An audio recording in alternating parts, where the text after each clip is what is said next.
ప్రభు అయిన యేసు క్రీస్తు వారి నామం పేరట మీ అందరికీ కూడా వందనాలు. దేవుడు ఈ శుభ సమయాన్ని నాకును మీకును అనుగ్రహించి ఉన్నాడు. ఈ దినాన దేవుని సన్నిధిలో ఉండడము మన భాగ్యం. అంతేకాకుండా ఆయన మాటలు, ఆయన హెచ్చరికలు స్వీకరించి వాటి ప్రకారము నడవడము కూడా మన యొక్క భాగ్యం. దేవుడు మొదటగా ఆదాముని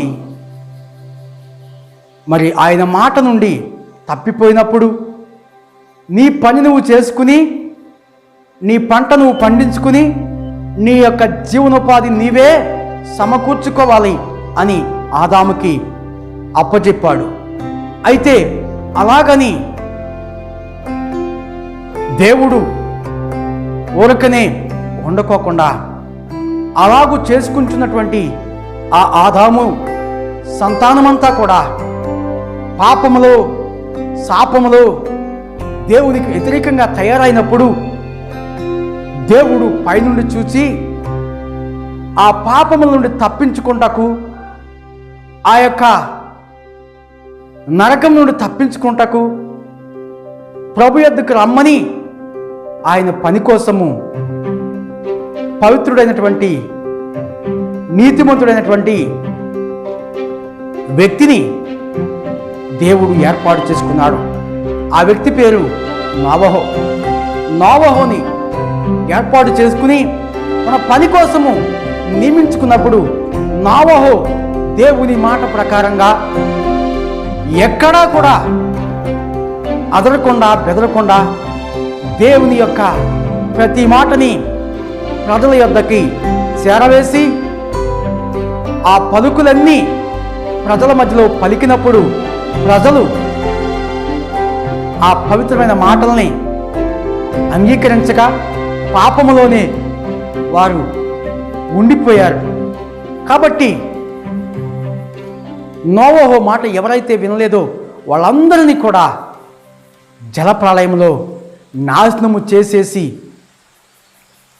దేవుని మాట విన్నటువంటి నోవహు కుటుంబాన్ని మాత్రమే ఆ జలప్రళయం నుండి సజీవంగా వాడలో కాపాడి రక్షించి ఉన్నాడు. సర్వమానవాళిని, సర్వ జనాంగముని నాశనం చేశాడు. కానీ దేవుని మాటని తూచా తప్పకుండా విని పాటించి చెప్పి ప్రకటించినటువంటి నోవహుని, నోవహు ముగ్గురు కుమారుల్ని, నోవహు ముగ్గురు కోడళ్ళని, నోవహు భార్యని, మొత్తం 8 మందిని రక్షణ వాడలో రక్షించాడు. ఎందుకంటే దేవుని పనికి నోవహుని పిలుచుకున్నాడు. దేవుని పనిని నోవహు ప్రత్యేకంగాను పవిత్రంగాను చేసి దేవుని యొక్క పనికి ఆయన మరి పవిత్రంగా చేసి ముగించాడు. అయితే మనకు అప్పచెప్పిన పనిని మనం పవిత్రంగా స్వీకరించి పనిని మనం ప్రారంభించినప్పుడు, ప్రారంభం నుండి చివరి వరకు మనం పవిత్రంగా చేసినప్పుడు ఆ పనికి ఫలితము ఉంటుంది. నోవహు పనికి ఏమిటి ఫలితం అంటే పాపునికి నాశనము, నీతిమంతుడైన నోవహుకి నిత్య జీవము తిరిగి ఇచ్చినట్లుగా మనం చూడగలము. ఆ నోవహు నుంచి వచ్చిన కుటుంబంలో నుంచి మళ్ళీ జనాంగాన్ని ఏర్పాటు చేసుకునగా నోవహుతో చేసిన ప్రమాణం ప్రకారంగా ఇక నుండి ప్రజల్ని నేను నాశనము చేయను అని నోవహుతో చేసిన నిబంధనకి అనుగుణంగా ప్రజలు పాపంలో ఉన్నప్పటికీ దేవుడు కృప చూపి ప్రజలందరినీ కూడా తాను ప్రాణాలతో ఉండనిస్తూ ఉన్నాడు. అయితే పాపములను విడిచిపెట్టి పవిత్రంగా జీవించమని పంపించినటువంటి నోవహు రక్షించబడ్డాడు. నోవహు సంతానం నుంచి వచ్చినటువంటి వాడి అబ్రహాము. ఈ అబ్రహాముని కూడా ఇప్పుడు తన పని కోసము పలకరించి తన పని కోసము పిలుస్తూ ఉన్నాడు. ఏమని పిలుస్తున్నాడంటే ఆదికాండంలో 12వ అధ్యాయము మొట్టమొదటి వచనంలోంచి మనం చూసినప్పుడు అక్కడ నీ బంధువుల యొద్ద నుండి, నీ స్వజనుల యొద్ద నుండి, నీ దేశమును విడిచి నేను చూపించబో దేశమునకు రమ్మని మరి అబ్రహాముని పిలిచాడు. అబ్రహాము ఆ పిలుపుని అందుకుని వెనక అడుగైకోకుండా, వెనక చూడకుండా తన యొక్క మాటను స్వీకరించి అబ్రహాము ఆ పని కోసము బయలుదేరాడు. బయలుదేరినప్పుడంట తన భార్య అన్నాడంట ఈ మాటలో, అమ్మా దేవుడు ఇక్కడి నుంచి బయలుదేరి వెళ్ళమంటున్నాడమ్మా అని అన్నాడంట. ఎక్కడికి అని అడిగితే అబ్రహాం దగ్గర ఏ సమాధానము లేదు. మళ్ళీ మన్నాడు కూడా అన్నాడంట, సారమ్మా మరి దేవుడు ఇక్కడి నుంచి తన చూపించబోయే దేశానికి ఇక్కడి నుంచి వెళ్ళమంటున్నాడు అని చెప్పినప్పుడు, అయ్యా ఎక్కడయ్యా, ఏ దేశం అంటే అబ్రహాం దగ్గర సమాధానం లేదు. మళ్ళీ మన్నాడు వచ్చి, చేరమ్మా మరి దేవుడు వెళ్ళమన్నాడు కదా ఇక్కడి నుంచి వెళ్దామంటే ఎక్కడికి వెళ్ళమన్నాడు అని చేరమ్మ అడిగితే అబ్రహాం దగ్గర సమాధానము లేదు. నేను చూపించబోయే దేశానికి నువ్వు వెళ్ళు అబ్రహాము అంటే ఏ దేశం అని చారమ్మ అడిగినప్పుడు అబ్రహాం దగ్గర సమాధానం లేదు. మిమ్మల్ని ఒక మాట అడుగుతున్నా, మిమ్మల్ని అదే విధంగా వెళ్ళమంటే ఇదే మాట మీ భార్యకు చెప్పినప్పుడు ఆమె ఏమంటది? ఎక్కడికి వెళ్ళాలో అడ్రస్ తెలీదు, నువ్వు మతిలేని వాళ్ళలాగా ఉండి నా మతి కూడా పోగొడుతున్నావా, మతిలేని మాటలు మాట్లాడకు కూర్చో అంటది. అవునా కదా? అవునండి. కానీ శారమ్మ అలాగా అనలేదు, అబ్రహాముకి సహకరించింది. అబ్రహాము ఎక్కడికి అడుగు పెడితే అక్కడికే ఆమె కూడా అడుగు పెట్టిందే తప్ప ఎక్కడికి ఎందుకు అని అడిగి క్వశ్చనించే సందర్భాలు శారమ్మ నోట వినబడలేదు. అందుకని అబ్రహాము ఎంబడి సారా వెళ్ళింది. సారా అబ్రహాము ఏది చెప్పమంటే అదే చెప్పింది. అమ్మా నీవు నా చెల్లెలు అని చెప్పంటే చెల్లని 2 చోట్ల చెప్పింది. అబ్రహాము ఏది పలకమంటే అదే పలికింది. ఈరోజు సేవకులుగా ఉన్నటువంటి మీ భార్యలు అలాగ పలుకుతారా? సేవకుల భార్యలాగా ఉన్నటువంటి సేవకుల భార్యలు అదేవిధంగా మౌనంగా ఉంటారా? సేవకుడు పలకమన్నట్లుగా పలుకుతారా? నేను నీ భార్యనైతే సహోదరుని ఎందుకు చెప్పమంటున్నావు, పాపిస్తోడా అని అంటారు. కానీ శారమ్మ అలాగూ అనలేదు. ఏమన్నది? అబ్రహాముని నా యజమానుడా అంటే నీ ప్రతి మాటకు నేను లోపడతాను, నీ అడుగులో అడుగేసుకుని నువ్వు ఎక్కడికి వెళ్తే అక్కడికే వస్తా, నువ్వు ఉన్న చోటనే ఉంటా, నువ్వు తిన్న చోటనే తింటా, నువ్వు పడుకున్న చోటనే పడుకుంటా, ఇంకా నీతోనే నేను జీవిస్తా, నీవు చెప్పినట్టే వింటా. నువ్వు దేవుడు చెప్పినట్టు వింటే నీ భార్య కూడా నువ్వు చెప్పినట్టు వింటాది. నువ్వు దేవుడు చెప్పినట్టు వింటే నీ పిల్లలు కూడా నువ్వు చెప్పినట్టు వింటారు. నువ్వు దేవుడు చెప్పినట్టు వింటే నీ సంఘం కూడా నువ్వు చెప్పినట్టు వింటారు. సేవకుడా గమనిస్తున్నావా? అబ్రహాము దేవుడు చెప్పినట్టు విన్నాడు. అబ్రహాము చెప్పినట్టు సారా విన్నది. నువ్వు వింటున్నావా? వింటే నీకు ఈ కష్టాలు ఉండవు. ఎక్కడ సౌకర్యంగా ఉంటే అక్కడే నివాసం అనుకుంటున్నావు. అబ్రహాము అలాగూ లేడు. ఎలాగున్నాడు? తనకు చెప్పినట్లుగా చేయుచున్నాడు. ఎవరు చెప్పినట్లుగా? తండ్రి అయిన దేవుడు చెప్పినట్లుగా అబ్రహాము చేయుచున్నాడు. ఎక్కడికి వెళ్ళమంటాడో అక్కడికి వెళ్తున్నాడు. ఎక్కడికి అని అడగడు. వెళ్ళమంటే అక్కడి నుంచి వెళతాడు. కాబట్టి అబ్రహాము కూడా నోవహు పని చేసినట్లుగానే అబ్రహాము కూడా దేవుని పనిని దేవుడు చెప్పినట్లు విన్నాడు. దేవునికి మహిమ కలుగును గాక. ఆయన పని ఎలా ఉంటుంది అని చెప్పాలని నేను ఈ మాటలో మీ ఎదుట నేను ప్రస్తావన చేస్తున్నాను. ఆయన పని ఎలా ఉంటుంది, ఆయన పని ఎలా చేస్తే ఆశీర్వాదకరంగా ఉంటుంది, ఆయన పని ఎలా చేస్తే కష్టాల నుండి తప్పించబడతాము, ఆయన పని ఎలా చేస్తే నీ ప్రాణము అలసిపోయిన నీ ప్రాణము మళ్ళీ తిరిగి బలం పొందుకుంటారు. నేను నీకు దేవుడు చెప్పిన మాటలు, నా మదిలో ఉంచిన మాటలు మీ ముఖం ఎదుట నేను చెప్తూ ఉండగా మీరు ఈ మాటలు స్వీకరించండి, అంగీకరించండి. అంగీకరించినా అంగీకరించకపోయినా ఈ మాటలు వాస్తవమని నేను నమ్ముచూ మీకు చెప్పుచూ ఉన్నాను. దేవునికి మహిమ కలుగునుగాక. నోవహు దేవుడు చెప్పినట్లు చేశాడు. జలప్రళయం నుండి తప్పించబడ్డాడు. తన కుమారుల్ని, తన కోడల్ని, తన భార్యని తాను రక్షించబడ్డాడు. అబ్రహాము దేవుని మాట విన్నాడు, బయలుదేరాడు. అన్ని బాధల నుండి తప్పించబడి బ్రతుకుతూ ఉన్నాడు. దేవుని స్తోత్రం కలుగును గాక. అంతేకాదు తన ఎంబడ వచ్చినటువంటి లోతుని కూడా ఆ బాధల్లో చిక్కుకుపోతే బ్రతికించాడు.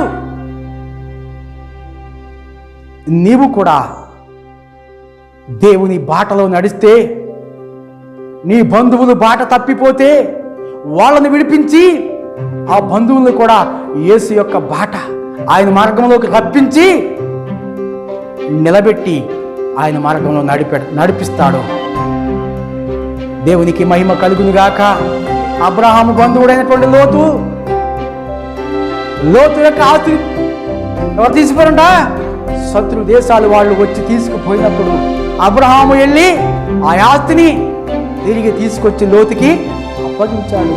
సామంత రాజులు కూడా అబ్రహాముని అంగీకరించి ఏం చేశారంట? అభిమానించారు.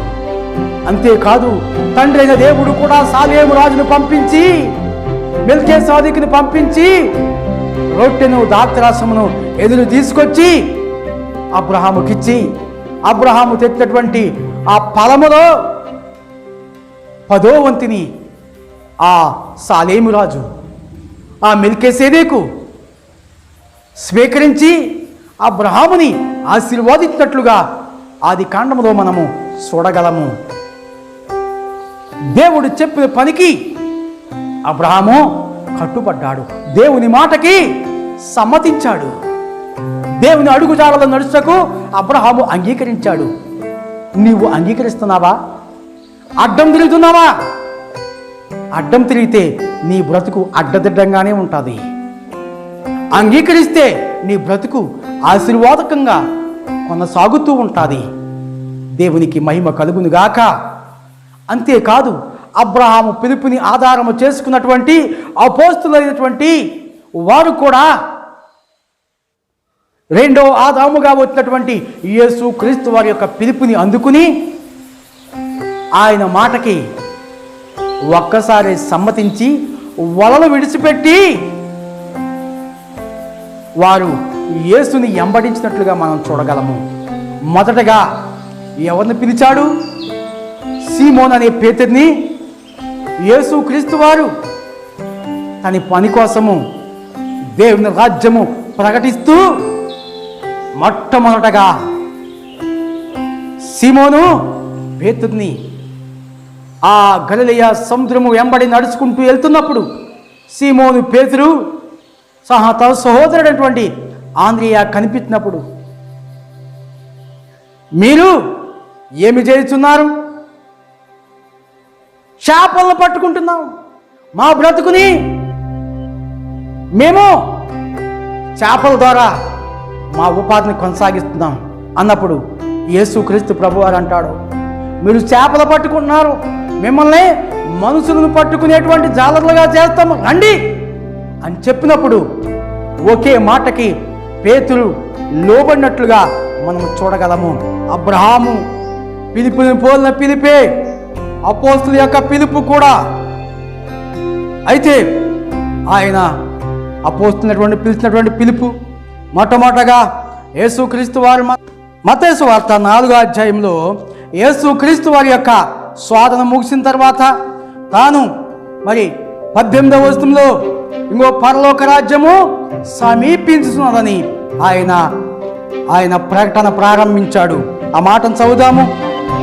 యేసు గలిలయ సముద్ర తీరమున నడుస్తుండగా పేతురు అనబడిన సీమోను అతని సహోదరుడైన ఆంద్రేయాను ఇద్దరు సహోదరులు సముద్రంలో వల వేయుట చూచెను.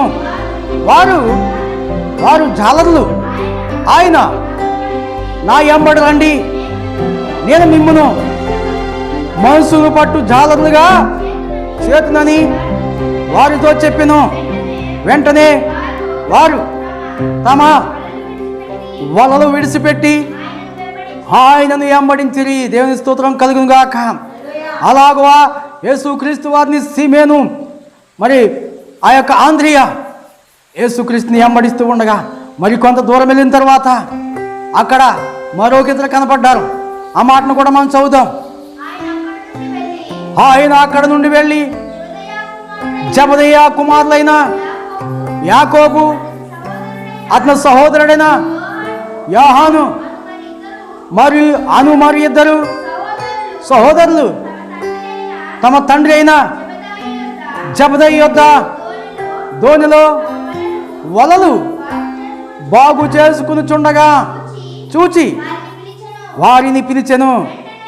వెంటనే వారు తమ దోణిను తమ తండ్రిని విడిచిపెట్టి ఆయన వెంబడించిరి. దేవునికి మహిమ కలుగును గాక. ఆయన పిలిచిన వెంటనే ఈ విధంగా అబ్రహాము ఎలాగైతే లోబడ్డాడో అలాగనే యేసుక్రీస్తు వారు శిష్యులైనటువంటి పేతురు, ఆంద్రియ, అలాగనే జబదయి కుమారులైనటువంటి మరి ఎవరంట యోహాను కూడా లోబడి యేసుని వెంబడించినట్లు మనం చూడగలము. అలాగూ వెంబడిస్తూ ఆయన పిలిస్తే యేసుని వెంబడించినట్లు మనం చూడగలము. ఆయన పిలుపు అలాగుంటుంది. ఎవరు కావాలంటే యేసు ప్రభుకి సోమరులైన వారు కాదు దేవుడికి కావాల్సింది. ఎవరు కావాలి? పని చేస్తున్న వాళ్ళని పిలిచాడు. అబ్రహాము తన పనిలో ఉండగా అబ్రహాముని పిలిచాడు. ఇక్కడ చేపలు పట్టుకుంటూ తమ పనిలో ఉండగా పేతురు, ఆంద్రుల్ని పిలిచాడు. ఇక్కడ తమ వలలో బాగు చేసుకుంటున్నటువంటి జబదయి కుమారుల్ని పిలిచాడు. పని లేని వాళ్ళని పిలరు. దేవుడు ఎవరు పిలుస్తాడు? పని చేసిన వాళ్ళని పిలుస్తాడు.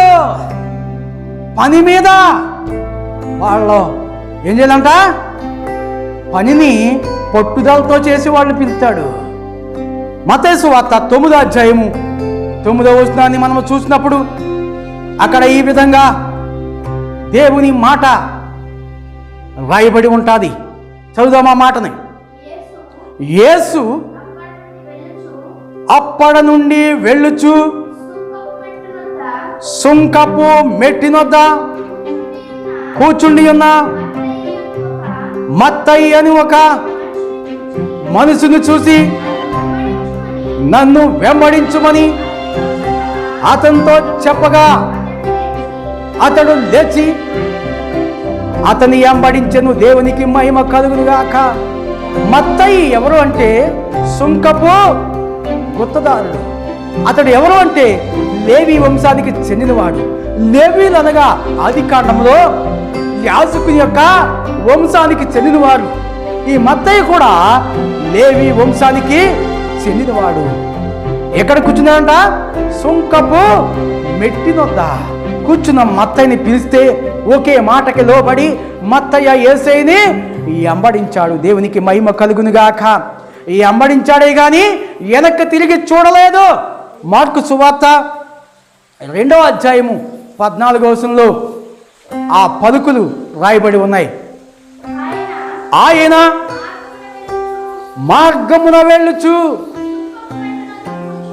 సుంకపు మెట్టునొద్ద కూర్చున్న అల్ఫయి కుమారుడగు లేవీని చూచి, ఈ లేవి, ఈ మత్తయికి మరో పేరేంటంటే లేవి అనే పేరున్నది. ఏంటంటే లేవి అనే పేరు ఉన్నది. ఈ లేవి గోత్రికులు యాజక వంశానికి చెందినటువంటి వారు. నన్ను వెంబడించమని ఈ లేవితో చెప్తూ ఉన్నాడు. అతడు లేచి ఆయన్ని వెంబడించెను. దేవునికి మహిమ కలుగునుగాక. ఆయన్ని వెంబడిస్తూ ఉన్నాడు. లూకాసు సువార్త 5వ అధ్యాయము 27వ వచనము 28వ వచనం వరకు మనం చదువుదాం. అక్కడ ఈ లేవి గురించి రాయబడి ఉంటుంది. అటు పిమ్మట ఆయన బయలుదేరి లేవి అని ఒక సుంకపు గుత్తదారుడైన సుంకపు మెట్టు వద్ద కూర్చుండి ఉన్న సుంకపు మెట్టు వద్ద కూర్చుండుట చూసి నన్ను వెంబడించమని అతనితో చెప్పగా అతడు ఏం చేశాడంట? ఇంతకు ముందు చదివిన వాక్యాలు కాకుండా సమస్తమును విడిచిపెట్టాడు. అబ్రహాము కూడా సమస్తాన్ని విడిచిపెట్టాడు. ఆయన యొక్క తండ్రి ఆస్తిలో నుంచి పూచుకు పుల్లు కూడా తీసుకోలేదంట ఆయన. అర్థమవుతుందా? ఇక్కడ సుంకపు ఎవరంట? మత్తయి, లేవి వంశానికి చెందినవాడు. సమస్తమును విడిచిపెట్టి యేసుని వెంబడించినట్లుగా మనం చూడగలము. దేవునికి మహిమ కలుగునుగాక. నువ్వు కూడా వెంబడిస్తున్నావు. ఏ విధంగా వెంబడిస్తున్నావు? సమస్తమును విడిచిపెడుతున్నావా? సగం విడిచిపెట్టి సగం వ్యాపారానికి, సగమేమో ఇంకేంటంట దేవుని పనికి అసంపూర్ణంగా సమర్పించుకుంటూ ఆ యొక్క పనిని దేవుడు అంగీకరించడు. యాజకుడు అనేవాడు సంపూర్ణంగా సమర్పించుకున్నవాడే యాజకుడు. యాజకుడు అనేవాడు సంపూర్ణంగా యేసుని వెంబడించేవాడే యాజకుడు. అబ్రహాము అలాగనే వెంబడించాడు. నోవహు అలాగనే యేసు వాక్యాన్ని ప్రకటించాడు. ఇక్కడ ఆయన పిలిచినటువంటి అపోస్తలులు అనబడినటువంటి ఆయన శిష్యులు కూడా సమస్తమును విడిచిపెట్టి యేసు క్రీస్తు వారిని వెంబడించారు. అయితే వారు వెనక్కి తిరిగి చూడకుండా ఉన్నారు. మరి ఈరోజు వెంబడిస్తున్నాను, యేసును ప్రకటిస్తున్నానని చెప్పి ఏమి చేస్తున్నావు? సగము ఉద్యోగములో, సగము దేవుని పని కొరకు. మంచిదే, ఆ పని నీవు చేయవలసిందే. నువ్వు స్వార్థకుడివే కానీ యాజకుడువు కాదు. యాజకుడిని ప్రోత్సహించడానికి నీ ద్రవ్యాన్ని ఉపయోగించి యాజకుడిని పోషించి ప్రోత్సహించేవాడిగా ఉండాలి. కానీ యాజకుడి యొక్క స్టేజీ మీద కూర్చోవడానికి, యాజకుడి యొక్క ఏంటంటా మరి ఏకాంతంలోను యాజకుడి యొక్క అర్హతలోను నువ్వు పాలు పొందడానికి వీలు లేదు. యాజకుడు యాజకుడే, అసంపూర్ణుడు అసంపూర్ణుడే, సువార్తికుడు సువార్తికుడే. యాజకుడు సువార్త పని కానించి సుదీర్ఘమైన పని కలిగి ఉంటాడు. యాజకుడికి అన్ని పనులు వచ్చి ఉంటాయి. కానీ సువార్తికుడు సువార్త పని మీద ఉంటాడు. తన పనిని చేసుకుంటూ ప్రభువుని ప్రకటించడంలోను ప్రకటించే వాళ్ళని ప్రోత్సహించే వాళ్ళుగా ఉంటాడు. కానీ ఈరోజు యాజకుడికి సమానంగా నీవు ఎంచుకునిచున్నావు. అది నీకు ఎంత మాత్రమనో తగదు.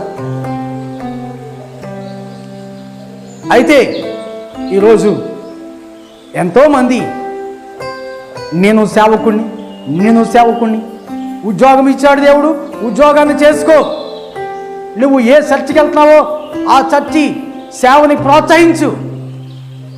లేదా నువ్వు సువార్తికుడిగా ఉంటే ఆ సువార్త చేస్తూ నీ దగ్గరలో ఉన్నటువంటి నీ సంఘముని ప్రోత్సాహకరంగా సేవకుడిని ప్రోత్సహించేవాడిగా ఉండు. కానీ సేవకునితో సరి సమానంగా నువ్వు సన్మానింపబడకో, అది నీకు మంచిది కాదు. నీ సన్మానము పరలోకంలో ఉంటుంది. అది ఎంతో ఆధిక్యమైనది. అప్పుడు దాకా నీకు కంగారు ఆగట్లేదు, యాజకుడితో సమానంగా చేసేసుకుంటున్నావు.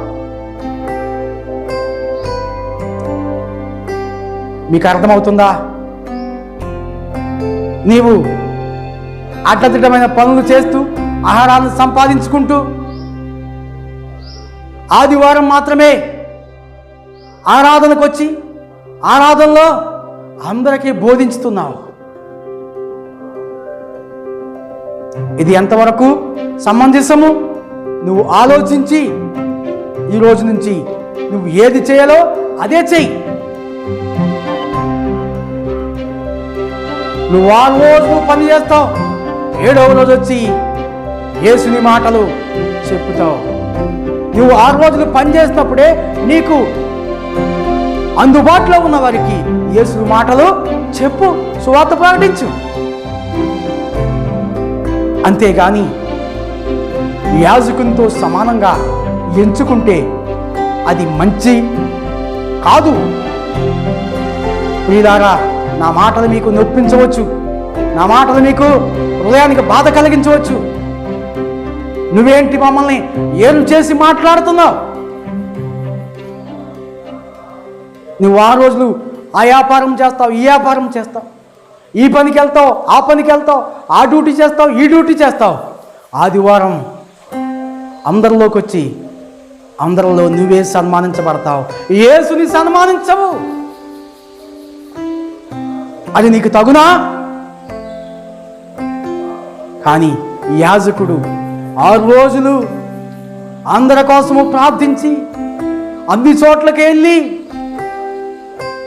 అందరికీ అందుబాటులో ఉంటూ అందరి బాధల్ని పంచుకుని అందరి సుఖాలని పంచుకుని అందరినీ ఆశీర్వదిస్తూ సంఘానికి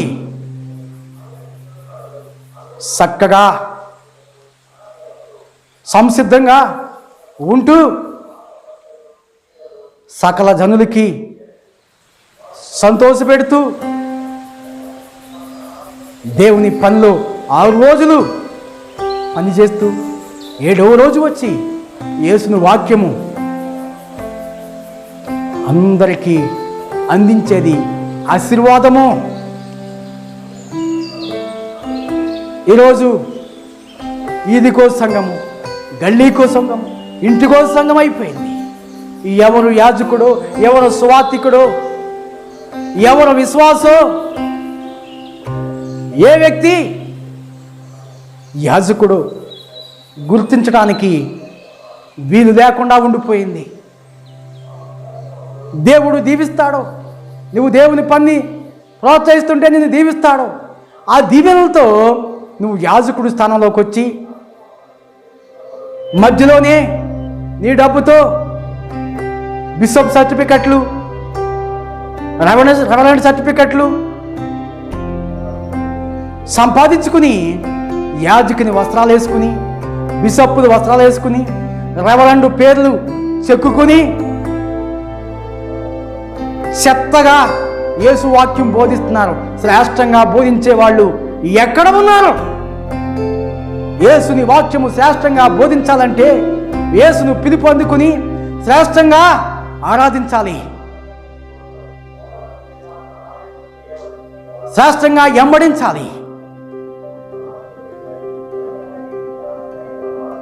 అంతేకాని నీకు పిలుపు ఉన్నది లేదు అనేది కాదు. నువ్వు సమర్పించుకుంటే అన్ని ఇడిసిపెట్టి యాజకుడుగా సమర్పించుకో, లేదా యాజకుని ప్రోత్సహించు, యేసుని సేవని ఎదుగుదలకే నువ్వు సహకరించు.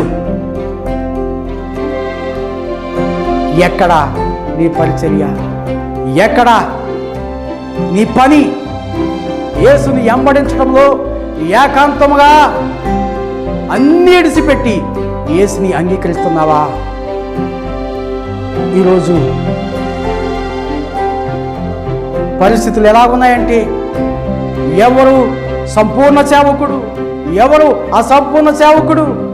అసంపూర్ణ సేవకుడు వచ్చి అందరిలో అందలం ఎక్కుతాడు, సంపూర్ణ సేవకుడు వచ్చి అందరిలో అందలం ఎక్కుతాడు. సంపూర్ణ సేవకుడితో ఆ సంపూర్ణుడు సన్మానించబడుతున్నాడు. అది నీకు తగునా? ఇప్పుడు దేవుడి ఆశీర్వాదముతో సంపూర్ణ సేవకుడికి అందరికీ బోధిస్తూ ఉంటే, ఈ అసంపూర్ణ సేవకుడు ఈ సేవకుడిని ప్రోత్సహిస్తూ ఉంటే, ఈ సంపూర్ణ సేవకుడు ఈ అసంపూర్ణ సేవకుడు ఇచ్చేటువంటి ఆ కానుకలకి, ఆ దశమ భాగాలకి మరి లొంగిపోయి సంపూర్ణ సేవకుడి కంటే అసంపూర్ణ సేవకుడే సేవకుడిగా చలామణి అవుతూ ఉన్నాడు ఈ రోజుల్లో.